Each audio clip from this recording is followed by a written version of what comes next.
Good evening and welcome to Tucker Carlson tonight. It's becoming clear that a long trail of official negligence led to the Valentine's Day school shooting in Parkland, Florida. School officials failed, so did the FBI, but Broward County Sheriff Scott Israel has a distinguished record of exceptional ineptitude and arrogance. Under Israel's leadership, Broward deputies ignored repeated warnings about Nicholas Cruz's violent behavior. The department received at least 23 calls about Cruz or his family.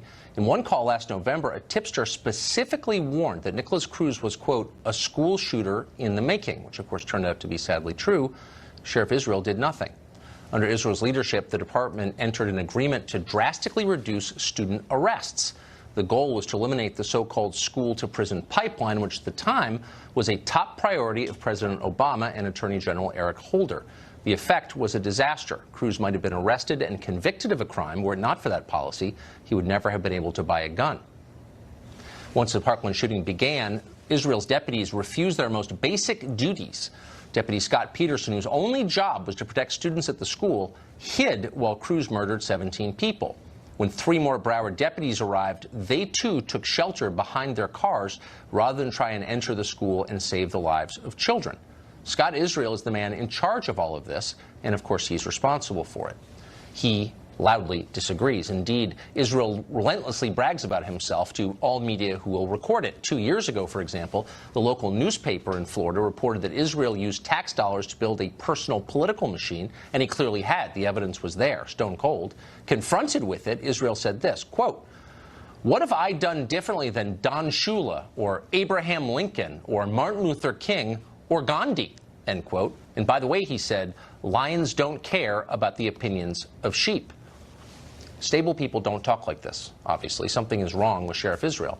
As recently as yesterday, he was refusing to accept any responsibility in the face of his well-documented failures. Watch this exchange. Do you think that if the Broward Sheriff's Office had done things differently, this shooting might not have happened? Hey, listen, if ifs and buts were candy and nuts, O.J. Simpson would still be in the record books. I don't know what that means. There's 17 dead people, and there's a whole long list of things your department could have done differently. Remarkably, it got weirder and worse from there. Watch. Are you really not taking any responsibility for the multiple red flags that were brought to the attention of the Broward Sheriff's Office about this shooter before the incident, whether it was people near him, close to him, calling the police on him? Jake, I could only take responsibility for what I knew about. I exercised my due diligence. I've given amazing leadership to this agency. Amazing leadership? I've worked. Yes, Jake. Amazing leadership. And yet the facts suggest that Scott Israel should not be in charge of anything, and yet he is. Why? Richard Corcoran is the Speaker of the Florida House. He signed a letter calling for Israel's suspension as Sheriff of Broward County, and he joins us tonight. Mr. Speaker, thanks for coming on. No, thanks for having me on. I appreciate it, Tucker. So tell us what your letter says and why. Well, and first, it wasn't just a letter from me. It was a letter from me and 73 of my colleagues, basically representatives accountable for 13+ million people in the state of Florida. And what we sent a letter to the governor saying, under the Constitution, he has the right to remove any local government official, suspend them, and take them out of office. And we said, basically, your authority to do so is if there are malfeasance, misfeasance, incompetence, neglect of duty, of which we believe that Sheriff Israel scores high on all 4 accounts. So we asked him to suspend him and go down there and take over the investigation and find a replacement. And so 74 of us signed it. The governor immediately, to his credit, called on FDLE, our state law enforcement agency, to go down there and seize the investigation and take over. But we'd still like to see him suspended by the governor, and then ultimately our Florida Senate has the ability to reinstate him or have him be removed completely. And I'm pretty sure, talking to my colleagues in the Senate, they'd remove him completely. So my guess would be, of the 74 signatories, most or all were Republicans, which raises the question, why is this a partisan issue? So he had 4 deputies with guns at the scene of a school shooting and they refused to help. That's not a partisan question. You don't need to be a Republican to be appalled by that. Why did no Democrats support his removal? Well, I think we do have the support. It's very difficult, I think, for some of them because many of them are from that geographical area of Broward County. Right. A significant portion of our Democratic colleagues. So I think for them, it was like, you're right, go forward.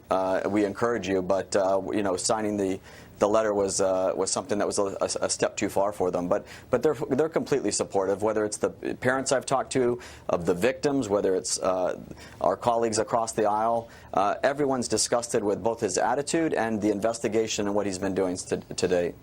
So my impression is that the deputies who sat outside armed while 17 people were murdered at the school were within their legal rights. They were allowed to do that. Most of us respect law enforcement because we think they're willing to put their lives on the line for us. These people weren't.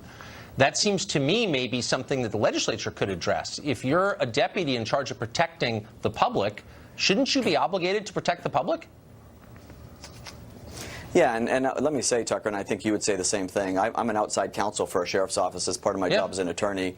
I can tell you the sheriff's a friend of mine. I know tons of law enforcement officers. Not one single law enforcement officer that I know in that situation wouldn't have gone scrambling into that hallway, up the stairways, whatever it took to try to save those children. What we have here is a poorly run agency. And whether it was the officer on site or the three that came in the car or the officers that went out to his house, as you said, 23 times and never did anything, even though he was a threat, whether it was the deal that he entered into with the superintendent of schools that basically said we're going to have a no arrest policy so he can bring guns and knives and bullets to school, all of these things. And the funny thing is this is by his own words. What Sheriff Israel said is in each one of those situations, the officers outside, the school resource officer inside, the people inside who denied first responders the ability to go help these kids, the agreement and those bullets coming to school. He's got every single person under investigation, but he just want to hold himself accountable for all these people that he has to investigate for their wrongdoing, but he's done none. And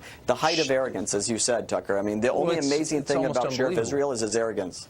I mean, something's wrong, it seems like. This is not normal behavior. But quickly, in the military, there's a sanction, a penalty for cowardice, because the point is you're not allowed to be a coward. You're in the military, and I think the same would go, wouldn't you say, for a sheriff's deputy or any law enforcement. Most aren't cowards, but for those who are, shouldn't there be some penalty for that?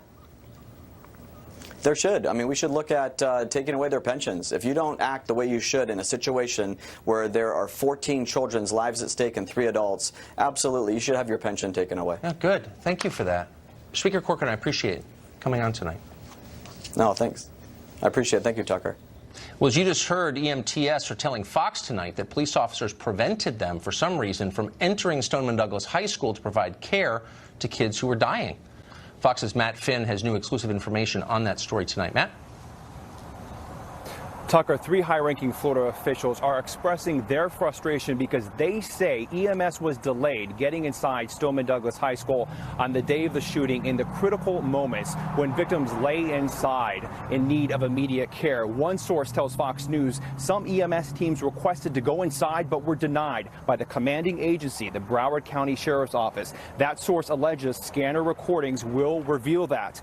Now, the Broward County Sheriff's Office released a statement in response to some of these allegations, saying in part there are multiple investigations being conducted in addition to the Stoneman Douglas shooting. Investigators will not be rushed or asked to jump to conclusions. A reporter from our Miami affiliate WSVN reports that a seasoned first responder said they would have risked their life to go inside and that they were frustrated the entire time they were there. However, the Coral Springs Parkland fire chief, who was on scene that day, says it is procedure that EMS cannot go inside until law enforcement clears them to enter. The fire chief says law enforcement could not initially confirm if the suspect fled or was deceased, making it too dangerous to let EMS inside. That fire chief telling Fox News in part, decisions cannot be made in a vacuum. It is possible that those that are upset about not being allowed inside simply do not have all of the information that our law enforcement partners had in making their decision. The Florida Department of Law Enforcement is investigating all the actions by the Broward County Sheriff, which will hopefully shed light on the timeline of that day. I know a lot more than you all do now. So all I'm going to say is, yes, I believe there needs to be a full investigation. I don't think some people were honest. And we're going to investigate this in Florida, and the right thing will be done.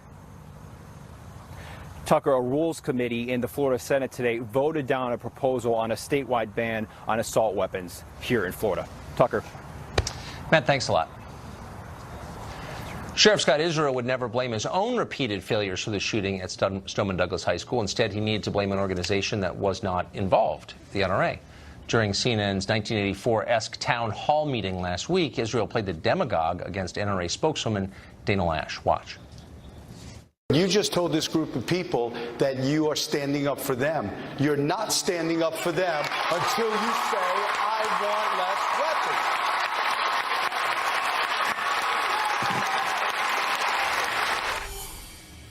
Dana Lash joins us tonight. Dana, when I was watching that, my first thought was he doesn't sound much like a sheriff. He sounds like someone running for office, a Tammany politician, a red-faced blowhard, a demagogue.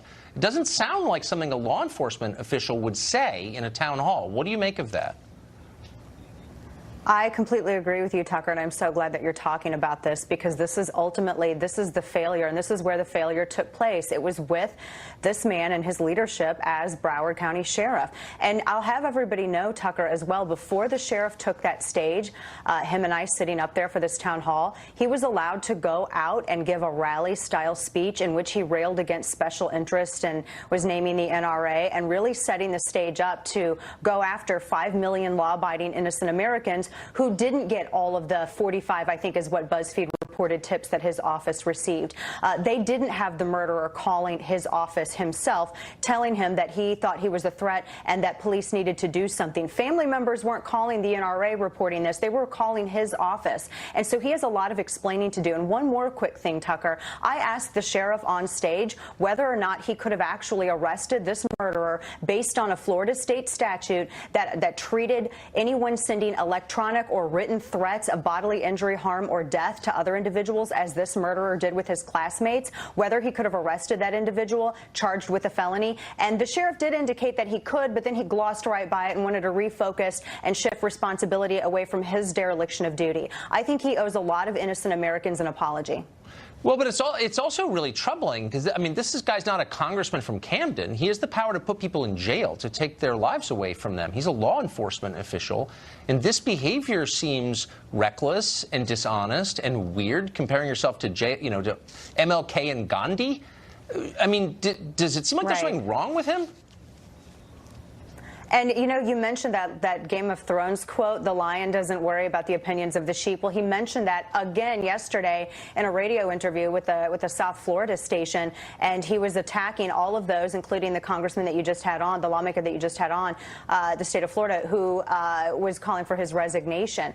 And, you know, I agree with you. I wish that this would have come out on the stage. I wish that this truth would have been known at that particular time. It seemed as that he was more interested in turning this into a campaign stop. And I will say that this really explains why the Coral Springs police chief came out against the Broward County sheriff the way that they did. They said in a statement that the truth is going to come out because Coral Springs police reacted. They were the first ones in, and they seem to be really calling the Broward sheriff out on what I can only assume to be showboating was what they were suggesting in their letter. And there had to be a lot of drama behind the scenes for other law enforcement officers who really, I mean, these are the guys who, I mean, they sacrificed. They ran in. They heard the sound of gunfire and screaming, Tucker, and they ran in and they did what they could to save innocence. That's why we love our law enforcement, because of what they do for us. And now it's no wonder that they came out against this Broward County sheriff. It's also transparent, though. I mean, I'm not blaming the shooting on the sheriff. He didn't commit the shooting,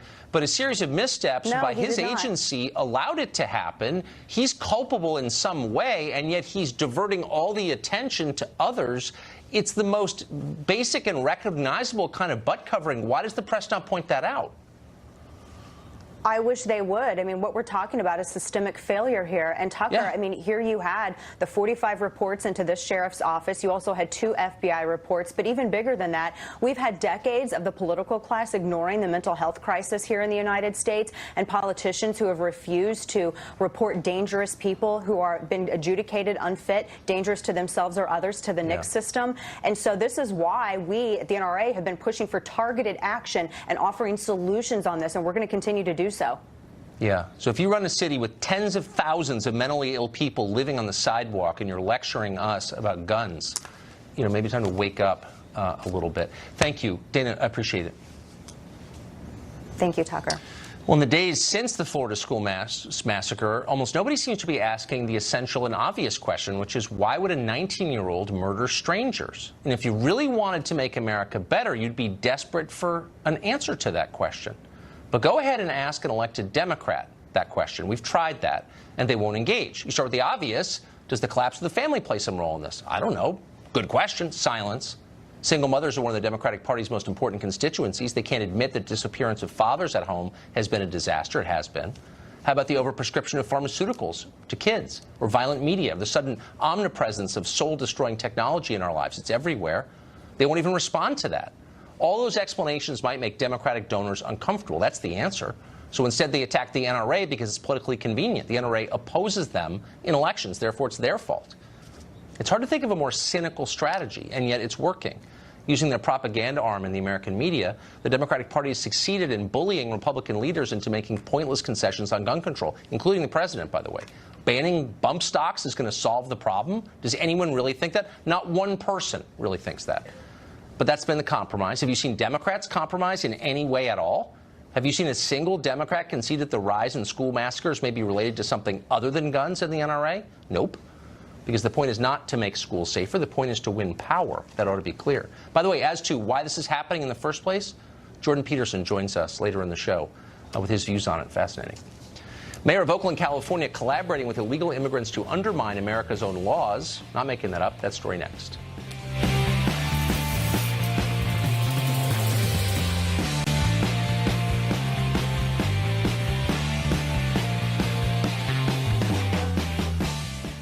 At this point, you can probably recite the official story about DACA by heart. DACA recipients are dreamers, the best America has to offer. They're all future scientists and humanitarians. If anything, you ought to be deported in their place.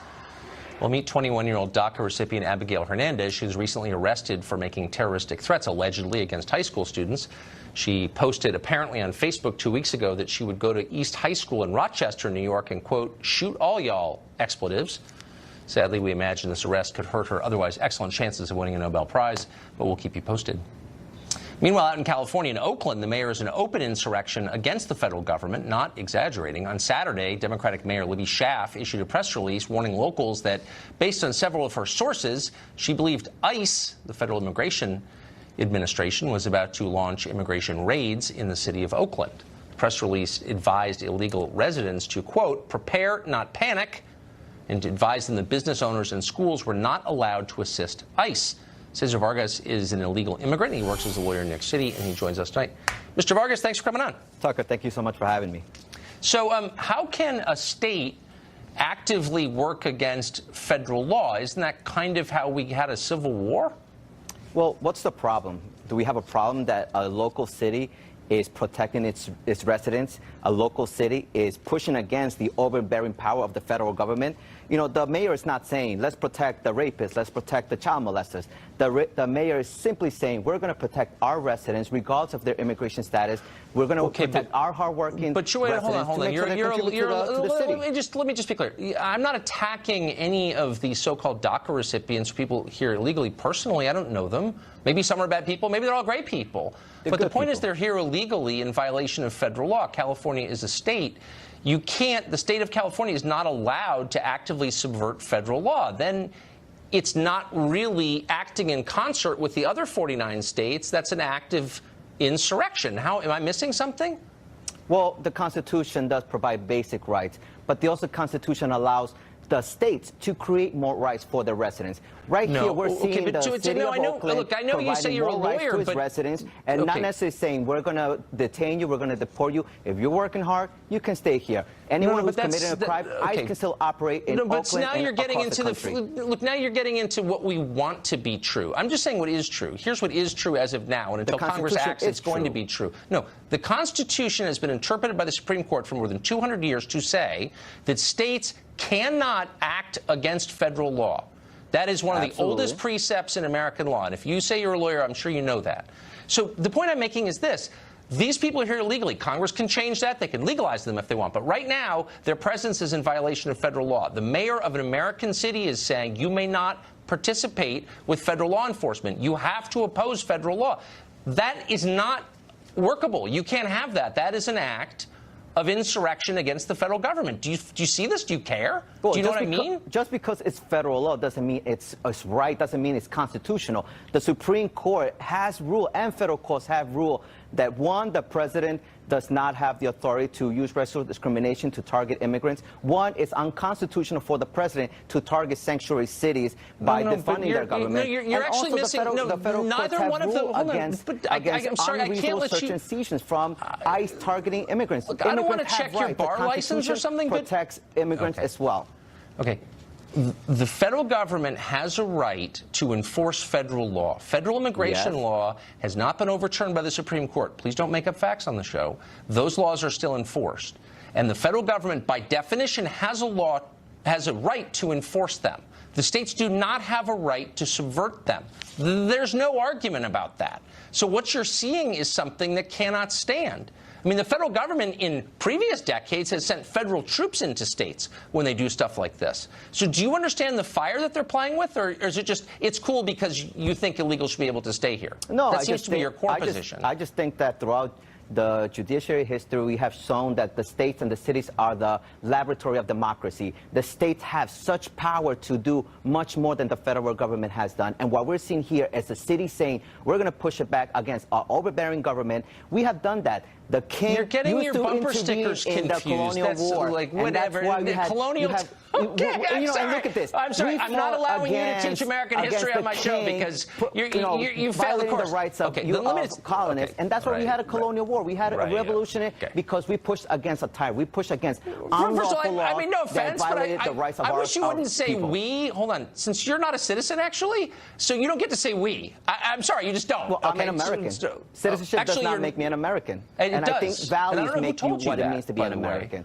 I don't know who told you that that's...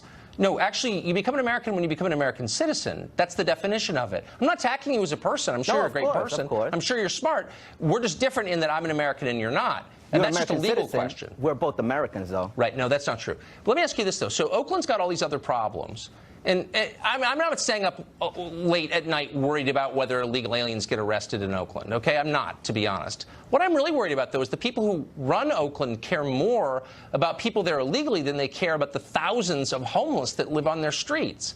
The hundreds of homeless children. The UN went to Oakland and said, this is cruelty what you're doing to your homeless. And yet they're spending time and money on behalf of people who aren't even allowed to be here. Do you see a kind of weird priority in that? Well, I don't see a weirdness that the city of Oakland is protecting all its residents, regardless of their immigration status. What we're seeing now, if you want to talk about homeless people, well, I'm talking about the Trump tax reform that's benefiting the wealthy and the 1% and give them more tax break. That tax break should go into helping those homeless people. Should be going to help them into that's so silly. I'm beginning to think I don't think you should become a citizen. I mean, no offense or anything. It's not. I would be happy to have dinner with you, but let's go just for dinner in a nice Mexican restaurant. Not a very smart point. Caesar, thank you for joining us. I appreciate it. Thank you so much, Tucker, for having me. The Democrats' answer to the Nunes memo is out. What is in it? It's confusing, but we're going to explain it for you next. Well, the Democrats have now released their own memo on the FBI, Russia, and the Trump campaign. The memo's release comes 2 weeks after it was initially blocked by the administration, which said it contained some classified information. What does the memo actually say, in case you haven't read it? Someone who has is Fox News chief national correspondent Ed Henry, who joins us tonight. Hey, Ed. Tucker, great to see you. Adam Schiff made some bold predictions about how his memo was going to blow the Republican memo out of the water. Hasn't exactly panned out. Remember, Republican Devin Nunes revealed in his memo released February 2nd, the Obama FBI and Justice Department relied on the unverified dossier without revealing its connections to the Democratic Party to conduct surveillance of a Trump advisor. Well, on February 2nd, Schiff put out a statement bitterly complaining the, quote, full truth was not being told because the Dem memo was blocked. Well, Schiff suggested the first FISA application to surveil Carter Page was not largely based on that dossier crafted by former British spy Christopher Steele. He said in a February 2nd statement, Schiff, quote, the majority suggests that the FBI failed to alert the court as to Mr. Steele's potential political motivations or the political motivations of those who hired him. But he said that is not accurate, except this new Democratic memo admits, contrary to that statement, the FBI and Justice Department did not reveal to the FISA court that the Steele info was paid for by the DNC and the Hillary Clinton campaign. It does not disprove the Nunes claim that former FBI Deputy Director Andrew McCabe testified to the House Intel panel they could not have gotten the approval to spy on Page without the dossier. And finally, it does not disprove the Nunes claim that the dossier was relied on heavily to get not just one, but a total of 4 warrants against Page. Nevertheless, Schiff still claims that there was some independent verification that led to the approval. And he also says that Steele was a trusted source. Well, Republican Jason Chaffetz today fired back that Steele wouldn't even qualify to be in an Austin Powers movie, let alone be the basis for such a serious thing as surveillance of an American citizen. Tucker? Ed Henry, thanks a million, Ed. Good to see you. Molly Hemingway is senior editor at The Federalist and has looked deeply into this. She joins us tonight. Molly, there are so many memos, it's getting confusing. But I guess a central question, and Ed had a quick take on it, was, after the Nunes memo, was the Steele dossier, the BuzzFeed document that is mostly unproved even now, was that the basis for these FISA court requests for surveillance? You know, it's funny because a year ago, if you said that you were worried that this BuzzFeed dossier, this Russia, salacious document, might have been used to secure a wiretap against an American citizen, you might have sounded crazy. Yes, that's true. Now we have multiple, and just this latest one is this Democratic memo that confirms, in fact, this dossier was used to secure a wiretap against a Trump campaign affiliate. It's a pretty big story. Wait, so the Schiff memo, the one that was going to blow up the Nunes memo and make us realize that Trump was a Russian agent, confirms that the Steele dossier was used to get the wiretap? Yeah, so the way that the Democrats say it is they admit that it was used. They say it was a narrow use, but then the actual bulk of their own memo shows that it was a huge portion, that the claim that Carter Page went to Moscow to meet secretly with Russians, that was a key part of the application to secure this wiretap. Does the new memo knock down any of the claims from the Nunes memo, do you think? Well, I mean, the one thing that I think actually is to their benefit in their memo is that they say that the FISA application that it included a portion about Carter Page's history. And when the Republicans put out their memo, they didn't put that in there. And so that's a solid thing to say. But overall, there are many things that they actually confirm what that original House Republican memo said. And it's worth remembering that it wasn't just the House Republican Intel Committee memo. It's also now Senate investigators came to the same conclusion, agreeing with that Nunes memo, yes, that there was FISA abuse. One of the interesting things about this new memo that came out is that for a year, we've been told that this dossier was so important, it was so key. You know, it was strategically leaked by key Obama intel people to legitimize it and say it was being taken seriously. And after a year of having it be so much a part of our news cycle, I mean, Adam Schiff and other people were reading it into the record, when they would have testimony and hearings. Now they're saying, oh, it wasn't a big deal. It wasn't a big deal at all. This is a dramatic turnaround, which suggests that they do not believe that the dossier is worth standing beside or standing behind.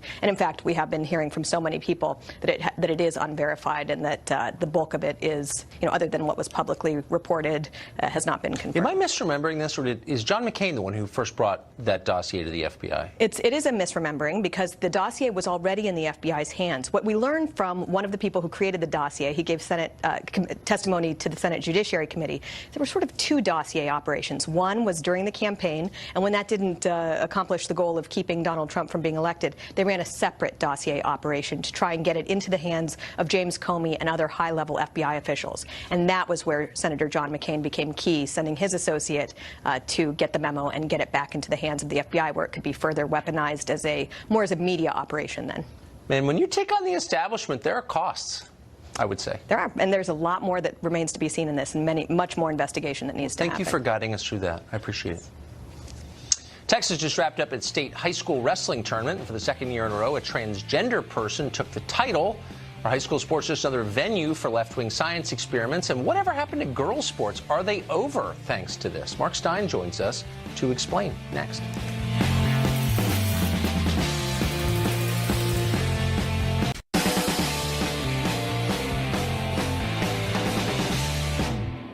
The state wrestling championship in Texas just wrapped up for the second year in a row. The women's class 6A 110-pound division was won by Mac Beggs. Mac, that's right, although biologically female, Mac is transitioning to male, and as part of that transition takes testosterone and steroids. But Mac still competes as a girl because Texas rules require school athletes to compete as the gender on their birth certificate. If that's not confusing enough, well, it is, and that's why we asked Mark Stein to come and join us to explain it. So, Mark, this seems like, and I think it's worth being paranoid about every new development because they always are a slippery slope, actually, despite claims to the contrary. Right. But why is girls' sports not over? Boys have a massive physical, biological advantage in a lot of sports, and if you allow boys to compete as girls, then what happens to girls? Well, there is no girls' sports then. But you're right. Just to go back to what you said, Tucker, this may seem trivial and the slippery slope. It isn't actually. I would say this is actually one of the biggest stories of our time, perhaps the biggest, bigger than the budget deficit or whatever. You used the word gender in the introduction. In my day, we used to talk about the sexes, and when I was a schoolboy, it would say name, date of birth, place of birth, sex, and every errant schoolboy would put sex, yes please, and it was a standard schoolboy joke, and we all tittered.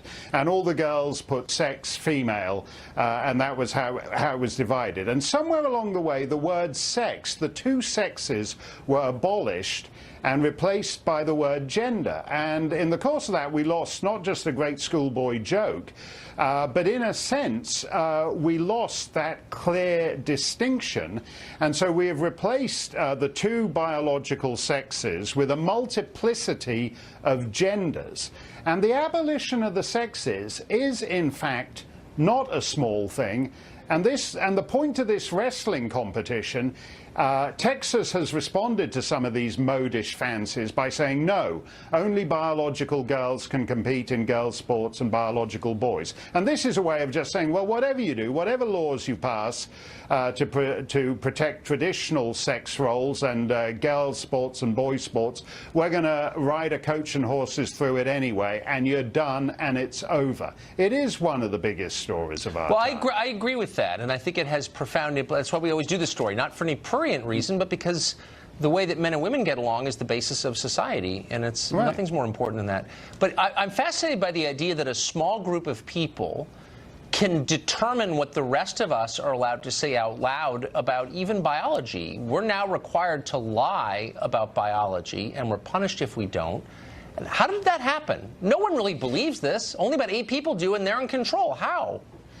Well, I think that's the other fascinating thing. You know, if you're a climate skeptic, then the left demonize you and say you're anti-science. But we are actually abolishing biology in a lot of this. I mean, what I find interesting about this is, as you say, there's only 8 people who actually believe all this. However many people believe it, they're the people who matter in the United States and in Canada and Europe and every other advanced society. So, for example, if I were to misgender this girl who's transitioning into a boy, there would be a Twitter storm about how I'd misgendered him or her, and that was disgraceful. And celebrities get hounded into apologizing profusely for this. The fact is, this girl transitioning into a boy is on drugs that increase her strength and has just ruined the girls' state championship for all the undrugged, unsteroided girl wrestlers. And what I particularly resent about this story, Tucker, is the loss of seemliness in our society. If somebody wants to transition into a boy or transition into a girl, great. But maybe that means you have to give up the wrestling, that you can't have everything, that you should take up the violin instead, not wreck a sport, not wreck a statewide sport for all the other participants. It's deep and true. Mark Stein, thank you, as always, for that. That was great. Thanks a lot, Tucker. Violent crime is down, believe it or not, but rampage shooters are getting more common, and it's really hurting the country, in case you haven't noticed. The question is, why is it happening? Professor Jordan Peterson has an idea, and he joins us with that next.